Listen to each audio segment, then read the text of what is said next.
You're listening to Dodge Movie Podcast. Your hosts are Christy and Mike Dodge, the founders of Dodge Media Productions.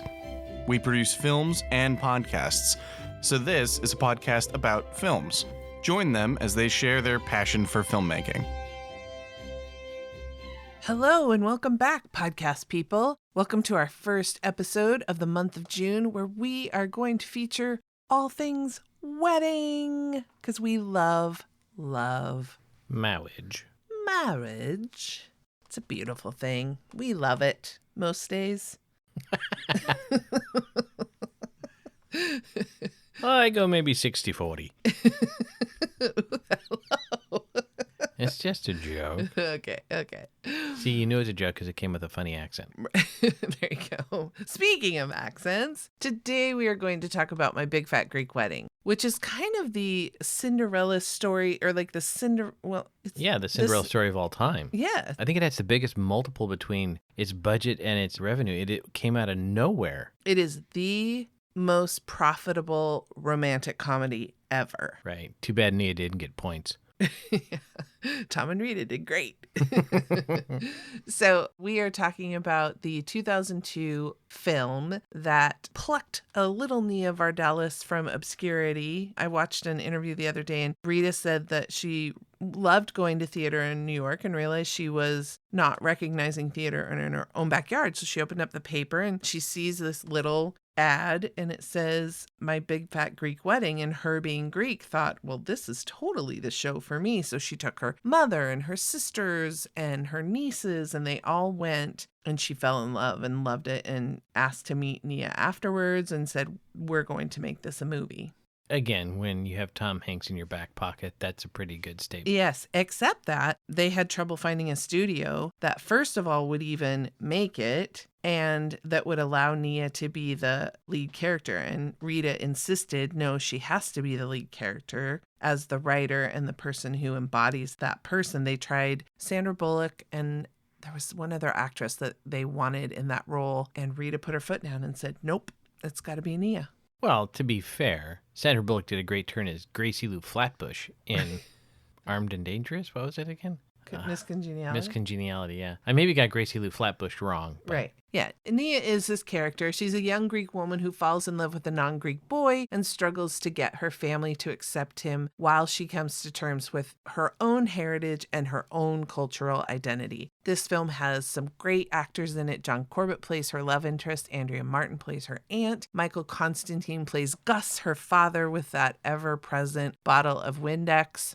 Lainie Kazan plays her mother, Louis Mandylor plays her brother, and Joey Fatone, for all those NSYNC fans, plays her cousin. Technically not a Greek. Not a Greek. I think there was a few of those people that weren't technically Greek. Right. Although John Corbett was not playing a Greek, so he could get away with it. Yes, This film was, like I said, produced by Rita Wilson and Tom Hanks, filmed in Toronto, and the tagline is, "Love is here to stay. So is her family." Oh, great. I thought there would be an oppa in there. Oppa.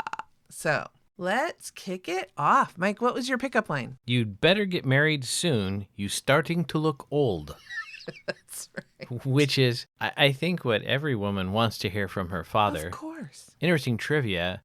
Nia Vardalos was actually 40 when she was playing a 30-year-old in this film. Which is fine. I hate that Hollywood obsesses about women's ages.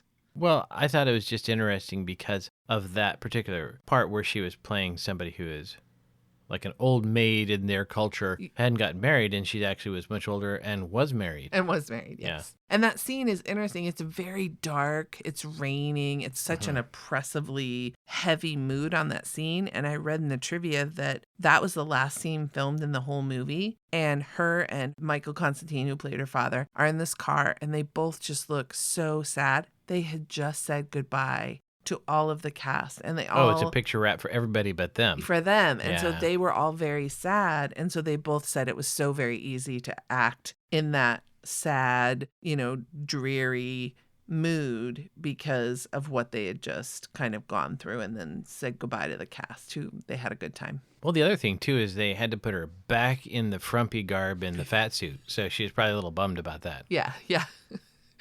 I love the cinematography of the scene that follows because the exposition, it let you know everybody. It kind of introduced everybody. I think there was a little bit of VO, but I think VO was a little bit more leaned on. And this being her first film. Well, it is VO from her, but I actually think it worked very well. I made a note because it shows her as being an observer in her own life. And so if you see how the scene is shot, no one's actually talking to her. Right? Everything flows around her. And then with that VO, even when she's not in the shot, it shows her as kind of an objective, a separate observer, which I thought was perfect for her life at that time. Right. The character. Right. Yeah, I totally agree. So people trickle into the diner, and slowly before you know it, there is just chaos. There are like 6 adults, no, more than that, because like her sister comes in with her 3 kids. So all the family members are introduced and all of their idiosyncrasies and kind of what they care about and what their primary focus is. And we're introduced to all of that, and then just the chaos. And like you said, she's in the middle of it, and all of this chaos is just like circling around her. Just dawned on me, it'd be very hard to be a highly sensitive person in Greece, apparently. Well, I think did we talk about this? Like Italian, Mexican, Greek, Jewish families, there is a lot of like energy and noise and, there's a lot of, joy and celebration and it would be overwhelming. Overwhelming to a highly sensitive person. You're correct. We need some more Danish families. Maybe I need to make a Danish rom-com. It's very quiet. It's a very quiet movie. A lot of acting, though. A lot of great acting going on. On the face. Yeah, not a lot of dialogue, maybe. Shout out to my Danes. Another scene that I thought was beautiful was on their first date, the lighting of both, mostly you her. mean when they're in that restaurant? Yeah. Oh, yeah, it was incredibly gorgeous. And they did old-timey Hollywood gel. Oh, it was beautiful. Yeah, mostly on her, but... Oh, yeah, no, she looked gorgeous. Not that she's not an attractive woman to begin with, but I mean, they really pulled out all the stops there just to ratchet it up to 11. Really well done. Yeah, I like that. What were some of your favorite scenes besides those? Well, I did like a lot of both VO and in person, a lot of the humor through it, right? Oh, totally. And just starting with, I was a swarthy 6-year-old with sideburns.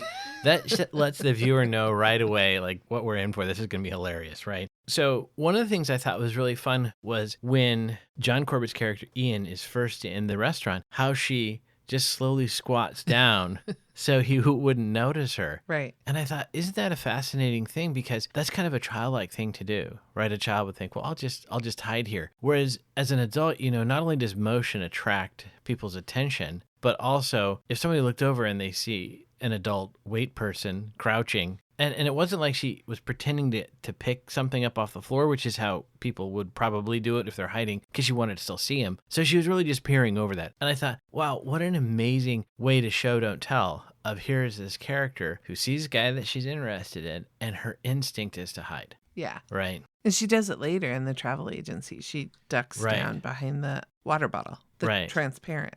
Yeah, water bottle. I will mention that not only is that good writing to have that showing us how the character is, but also in that scene, we have almost back-to-back head traumas where John Corbett is beaten mercilessly by an old woman with her handbag, followed up by Nia being clotheslined by her telephone cable and taking a nasty spill. And then they both end up on the ground, which is, I think, okay, if you have a concussion, they probably want you to stay down, not try to get up and walk.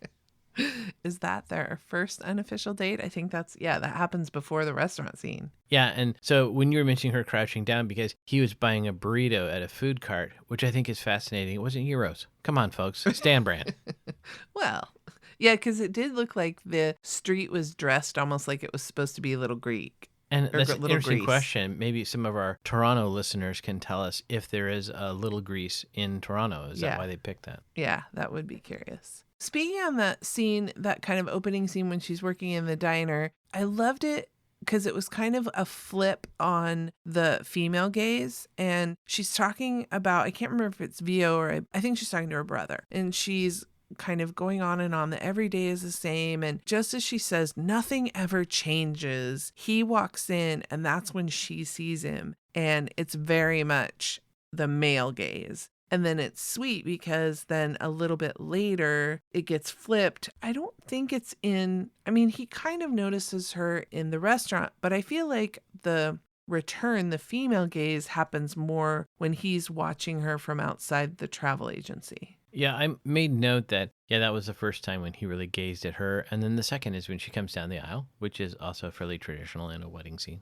And the whole point of this podcast was to kind of inform people, our friends who didn't know a bunch. So I hope not to offend anybody, but just for those listening who don't know about the female gaze or the male gaze, and all my professors are going to grimace here because I don't remember. Mulvey? There was a woman who theorized that in film, there's that moment, and traditionally it's always been the male gaze. It's when boy sees girl and kind of has that moment of kind of falling in love. Right, because basically everything men do is to attract women and impress them, right? Hold my beer. Right. But we see it in movies all the time. And even in same-sex relationships, you can even have, a male to male or a female to female gaze. It's just that moment when one character sees another character and kind of falls in love. When we're talking about filmmaking, one of the techniques I like is the montage, right? Which is a series of shots, generally with music playing over it, not a lot of dialogue, that shows a recurring activity or time passing or something. And so this director used a lot of montages, so he gets credit from me. So we have right at the beginning a chasing of grandma montage because there's a recurring gag where grandma is trying to escape, right? We have before the wedding, or actually no, it's before her date. We have a montage of Tula getting pretty. Well, I was going to say, when I noted it wasn't when she was going on the date, it was to go to school. Yes, when she was going to enter college. And I thought, I love that because it's not that she's getting pretty for him. It's just that she's changing and she's kind of moving outside of how her family defines her, and she's wanting, she's gaining more pride in her intellectual abilities, and now I think she wants to kind of gain more pride in like her appearance and just wanting to feel good, and she's going out into the world, and so she maybe even is noticing other women, but then also just wanting to be a little bit more feminine because her appearance was very kind of like utilitarian. Right. So I will say that you'll notice that when she goes to college, she sits at the table with the pretty girls. Uh-huh. And so I think a lot of what women do to get pretty is actually for other women, not for men. But in this case, as I mentioned before, they obviously put Nia Vardalos in padding as well as frumpy clothing at the beginning of the movie. And so you'll see in Act 1, she wears almost all variants on beige, brown. Yes, I noted that too. And even her lips. And then when she goes through the swan transformation, then she starts wearing colors, and she wears colors throughout the rest of the film. A lot of pastels, pinks and baby blues. And the bright red lipstick, as well as they do her makeup and hair better. So again, this isn't any groundbreaking secrets in Hollywood, but that is one of the things that filmmakers can do to help give the audience a clue that there's been a transformation. Mm-hmm. And this does happen in real life, right? People will change their look. But in this case, it was very much. So that is a montage. We also have a montage of the setup dinners, which is kind of fun. And there's also a montage of her and Corbett making out in the car over and over again. And so it's important that this amplifies a lesson I learned from my high school faculty, is that teachers are horny little bastards. Because he plays a teacher. Yes. And he's the cool teacher because he has that knit tie on. Like, what is it about? Like, oh, that's true. I was going to say it was the 80s, but it wasn't. It was 2002. Well, but that tie was from the 80s. Yeah. In 1983, the algebra teacher wore these square-ended knit ties because he was cool. He also had an acoustic guitar in his classroom. Now that I think about it, he was probably a pedophile, too. Oh, stop it. Ian Gomez was... Or, it was Ian Miller. That was his name in the movie. But he's... So I assume that that's based at least a little bit on her actual life because her husband at the time was Ian Gomez. It is, yes. I loved the wisdom that that the women provided. Like, I love Lainie Kazan's character. I love her as an actress, but I'm kind of going back in time a little bit. But when she's trying to convince Tula's father to let her go to school, and Tula says, it's no use. He runs the family. The man is the head of the household. And Lainie says, the man is the head, but the woman is the neck. And I think that's so true that, yes, traditionally, like in the 50s and 60s, kind of women deferred to men. But I think even then, women, if they really wanted something, could sway a husband to get what they wanted. Yeah. I think people have even seen that back in like the horrible, quote unquote, Victorian times, that it's never as simple as, I am the man, I choose everything. Right? No. That doesn't work. Women have been like empowered for a long time. Right. So I just thought I liked how she kind of a little wink to Tula to say, don't worry, I can get. And so she even says, like, we just need to make it his decision. And so then cut to the scene with Lainey and Michael Constantine and Andrea Martin, and they're in the all little booth. working to Right. get him to, and he does, he comes in, I know what we can do. And so I thought that was a good scene. Yeah, it just shows he's not that wise, because otherwise he would have seen that coming and just said, go ahead and do what you want. And then I love it because he says, you see, a man came up with that. Yeah. Like he celebrates that he was so wise. So I don't know if all Greeks are like misogynist necessarily, but I did ask a Greek coworker, and his description is that the Greeks do in fact think they invented all culture. Oh. They seem to have a fairly high opinion of their contributions to history. They're going to have to take that up with the Scots, because I've heard that they too. Well, certainly, and if you see Long Way Down, or is it Long Way Round with Ewan McGregor, he highlights in various parts of the world when he comes across different things that Scotland gave the world. You're right. Oh, we need to have a documentary month where we talk about Yeah, it could be fun. You're welcome. Yeah. It was great. Oh, one scene that I absolutely loved from a very personal point of view, it happens, I believe, after like only their first date. And he's asking her about her culture and he wants to understand more. And it starts making her very uncomfortable. And she kind of has a little bit of a panic attack and actually tries to break it off with him. And he's completely confused because he's like, I'm doing all the right things. I'm showing an interest in you. I want to know more about you. And it kind of freaks her out because she realizes like, oh, this is never going to work because I have been raised to marry a Greek man. And I appreciated that because not due to cultural identity. Well, I guess kind of, because I sociologically was brought up in a culture that as a child of divorce, I had a 50% chance of also getting a divorce myself. And so I had a little freak out very early in our relationship out in front of a Baskin Robbins. Yeah, sorry, Baskin Robbins. So much for that product placement. And I remember just saying like, oh my God, it was all getting very real and we were getting serious and like our families were getting involved in it. And it kind of scared me. Vey. And just like John Corbett kind of had to calm her down and say, don't worry, it's okay. We can get through these little issues. You kind of calmed me down and was like, look, we're going to be the 50% that beats it. Right. And sometimes the head provides support for the neck. Yeah. No. And so I loved that scene. Right. Well, he had some good lines around that. Mm-hmm. Right. Work out what's to work out. We're not a different species. Yeah. Which, however, you see later in the film, they are very, very different. Uh-huh. And one of the ways I liked that, showing the difference, is there's a scene where the engagement is announced and all the relatives show up and it's just loud chaos. And then jump cut to them sitting in the parlor with his parents and dead quiet. Yes. Right. So that was a funny bit. I like that in the direction. And the other thing he said there was, you've got a weird family, who doesn't? And I like the sentiment of that. I will say that some people's families are probably a little weirder than others. There's probably a continuum there. But certainly he was trying to calm her down and not freak out. And so one of the things I did like about the writing in this film is she is a very active character. She's not passive, right? And so early in the film, it would be maybe more natural in older storytelling for her to be, oh no, I can't date him, my father says no. And there would be comic hijinks as they like try to get together. Sneak. And she's like, no, I'm doing this. Like, I'll sit at dinner with these idiots you brought in, but I'm dating that guy. Like early on in the film, she just immediately does what she wants to do. And I like that. I like how they wrote that character. And I love it because during her freak out, he says, I love you. And she goes, why? But why? And so.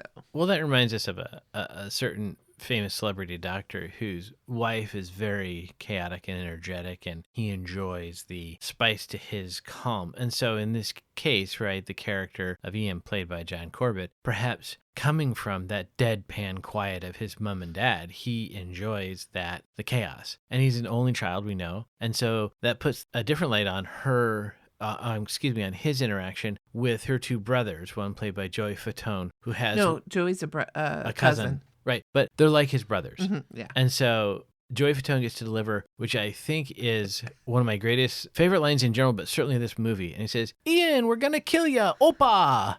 It's a great line, how he cheerfully says, we're going to kill you. But how they keep playing the prank where they'll tell him to say naughty things in Greek. Yeah. that's like brothers, Yes, right? And yeah. so that shows that they're bringing him into Right. the fold. Yeah. And that's the payoff for him, is now he has brothers. He has family.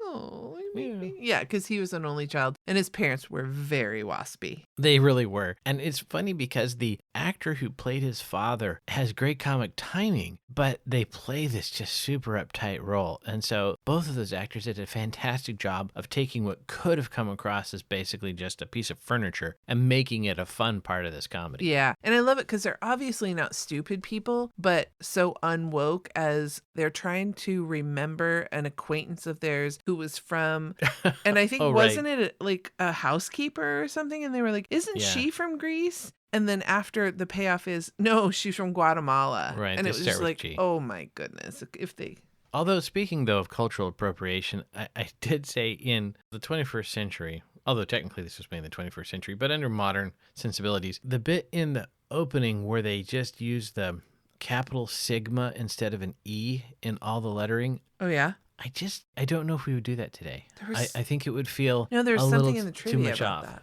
And so it's just like back in the 80s, right? For Russian things, they would just put like the letters backward or something. It was just of that era when we thought it was fun with the titling to kind of give it a little flavor, but Sigma's okay. Yeah, it could have been done a little bit better, I think. But as a general rule, that's why I asked this Greek coworker, because I thought, this is really kind of a parody. Is this offensive, right? And his approach was, no, that looks like Greeks. So No, I think that's why Rita knew that Nia had to be the lead character, because not only did Nia write this, so it's based in truth, it's based in her real her life, life, yeah. but then she can portray it in a way that very much makes it authentic, and so it is not a parody at all. Right, but can you see, though, how if a guy from Kansas, wrote this story, people might, at first blush, you would say, wow, these people are being represented really broadly. Is that fair?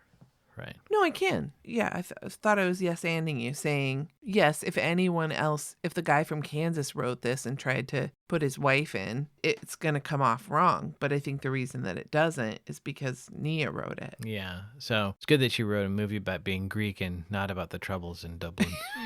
Right. So from the category of fun head trauma, there's a real nice dope slap of Nicky when he convinces Ian to say nice boobs in Greek. And I love how Ian says it, everybody is shocked, and then her mother just leans across the table and slaps her son upside the head.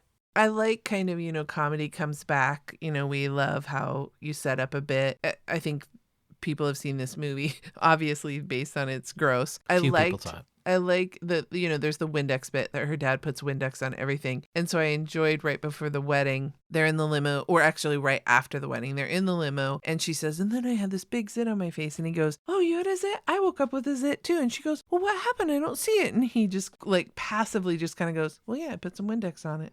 Yeah. That was well done. I didn't remember that joke, so it got me. Yeah. Interesting edit. From my perspective, rarely we see it, but they used a wipe transition. Oh, I missed it. Where was it? I want to say it was when they were in the house at some point, in her house growing up. I forget, I didn't make a note of the time code, but I did notice the wipe. The one thing that I didn't understand is, I'm going back a bit, but after they get Gus to agree that Tula can work at the travel agency, we see the feet of the three women and it pans up their bodies and their arms are locked. So I didn't know if that's why we were to see their feet first, but we see them walking down the sidewalk and then it pans up their bodies and they're celebrating because they got him to agree. And so they're walking down the street down, probably I assumed back to the travel agent, but I didn't understand why we started on their feet and tilted up. Ask Quentin. Oh, okay. So from a cinematographically point of view, I thought one thing that was really kind of interesting was when Tula first goes to Ian's brownstone, and so it's shot from an exterior, you see him go in the door, and then as they go up the couple different levels, the camera kind of zigzags as it follows him going up the stairs, right? And so then they're revealed. So it's one long shot from outside of them going up, and then you can see them through the window, and she tackles him onto the bed. Yeah, that was cute. For costumes, in addition to, like you mentioned, how they frumped up Nia, I thought it was interesting. There's a scene when they're kind of doing some wedding planning, and they have Lainey in red and black, and sitting right next to her is Nia. And I think Lainey, it's like a black shirt with like a red sweater. So it's more block colored kind of.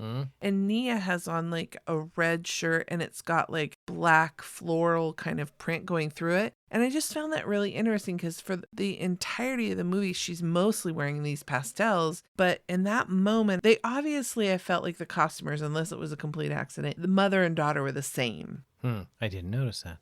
The sets, obviously, with the Greek flag on the garage door and the Corinthian columns. And then the restaurant was in the very Grecian blue and white with the tile and the Grecian musical instruments on the wall. It very much, and then in the home, the couch with the plastic on it and the cluster of grape lamp and the large floral prints. Oh, and seashells everywhere. Everything was adorned with a seashell. Well, Greece is a maritime nation. Yes, yeah.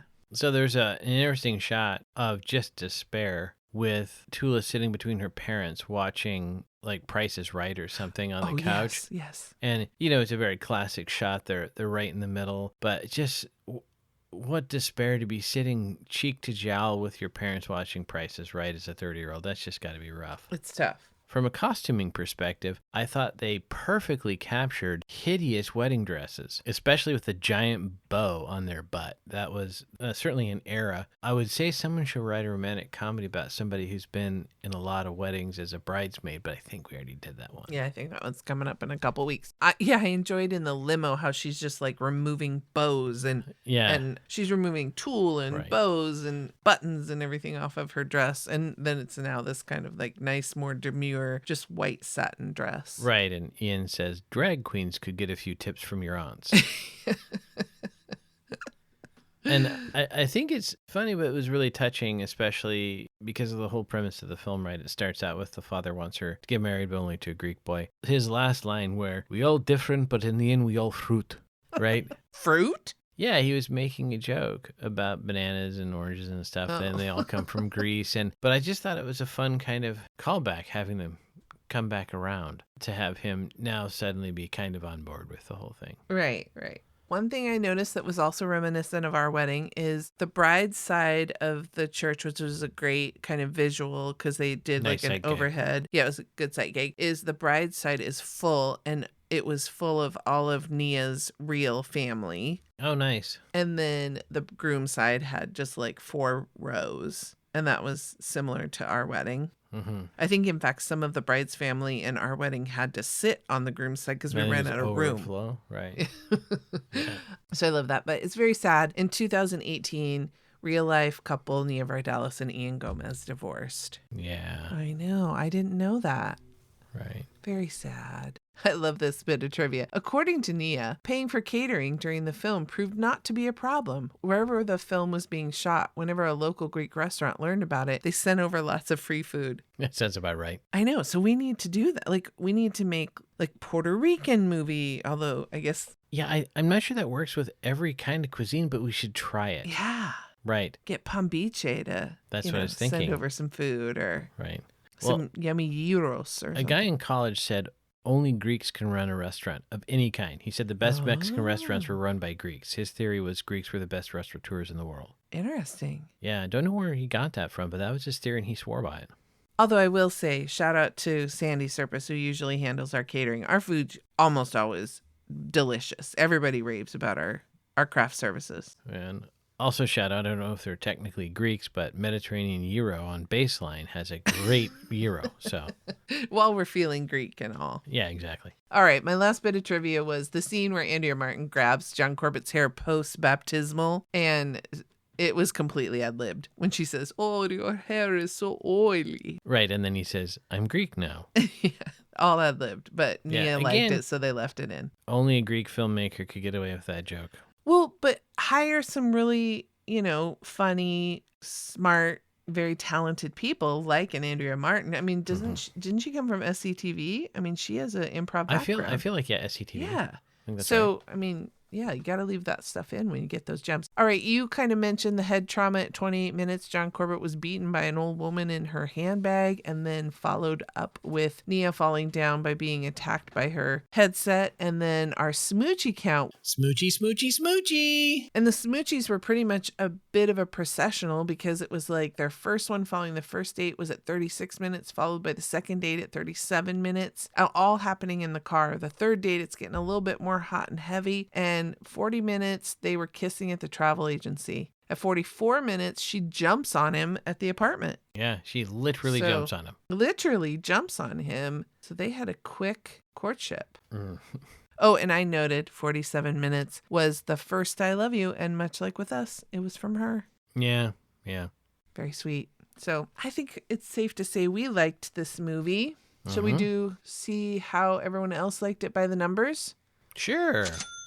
So the budget for this film was $5 million, very low for Hollywood standards, and it made $241 million domestically and just shy of $369 million worldwide. Coin. Huge hit. Big, huge. Huge. Tom and Rita probably don't even ever have to work anymore.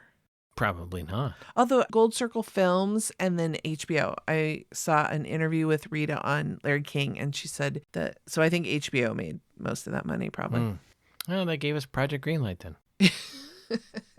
It's an hour and 35 minutes. It's rated PG. It's definitely a rom-com. IMDb rated at 6.6. I don't know what's wrong with IMDb. Yeah, the ratings are really off now. Yeah, I need to stop reporting. And I apologize. I did not look up Rotten Tomatoes. It's a great film. Yeah, it's really a classic. I didn't mention it was directed by Joel Zwitch. Mm-hmm. I don't know what else Joel did. I used to know because I looked it up the other day, but I forgot. I will put it in the show notes. Yeah, Joel, good work. Good job. So, Nia, Tom, Rita, thank you. Thank you. It was a good film. It really was. And not only did it just add another to the romantic comedy genre, which is one of my faves, but it wasn't strictly an independent film, but it was a small film. It came out of nowhere, right? And I think that it's important from that perspective to show that a film that the filmmakers themselves didn't think was going to do huge coin got $500 million in revenue. That's pretty good. It's amazing. So the answer is that people should take chances on films even if they don't think it's going to be a blockbuster. Right. And if you don't know the leading actor, you should open your mind up to new talent. Yeah. First-time directors, all that kind of stuff. Yes, absolutely. All right, everybody, hit us up on all our social medias. We really could use some more reviews. Please give me something to read. Next week, we would love to include those reviews and give a shout out to our fans. I know people are listening. My friends have told me. So give us some love on iTunes. We could really use it. We're on Facebook, LinkedIn, Instagram. Next week's movie is 27 Dresses. One of the greatest rom-coms, I think, of the modern era, even though it stars an actor that I'm not the biggest fan of. I know. We'll have to discuss that because I'm not the biggest fan of her either, but I love this movie. Yeah. Okay. All right, everybody. Enjoy your weekend. Enjoy this wedding month. Tag us if you go to any weddings this month. Well, there you go. Or if you watch any wedding-related movies. Yeah. All right. That's Mike and Christy Dodge. Dodgers never stop, and neither do the movies. Thanks for listening to Dodge Movie Podcast with Christy and Mike Dodge of Dodge Media Productions. To find out more about this podcast and what we do, go to dodgemediaproductions.com. Subscribe, share, leave a comment, and tell us what we should watch next. Dodges never stop, and neither do the movies.